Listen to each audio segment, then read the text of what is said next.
ऐसन हमरा प्यार में का कमी भइल हो कि हमरा दिल के दुनिया उजाड़ के हुआ कि सास जात बाड़ी। बदनाम बड़ी कइलू, अपमान बड़ी कइलू, बदनाम बड़ी कइलू, अपमान बड़ी कइलू। प्यार करे अखिया दिलवा साजा पावेला, अरे प्यार करे अखिया दिलवा साजा पावेला। सितम पर सितम देके जातड़, सितम पर सितम देके जातड़, मोहब्बत में गम देके जातड़। ऐसन दर्द हा कि दावा कहीं ना मिलेला, ये जान ऐसन दर्द हा कि दावा कहीं ना मिलेला। तू ऐसन दिल के जख्म देके जातड़, जख्म देके जातड़।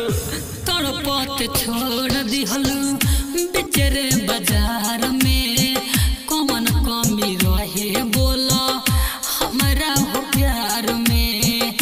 तड़पत छोड़ दिहलू बेचारे बाजार में, कौन कमी रहे बोला हमारा हो प्यार में। बेचैन रहे देहिया सब तोड़ देलू नहिया।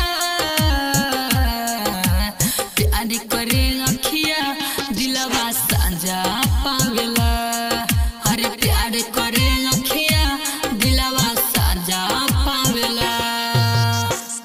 रद्द कागज समझ के फाड़ दिलू, हमरा चाहत के घर उजाड़ दिलू। ई चोट ऐसन मरले बड़ी प्यार में ये जान कि इश्क के नासा उतार दिलू, उतार दिलू, उतार दिलू।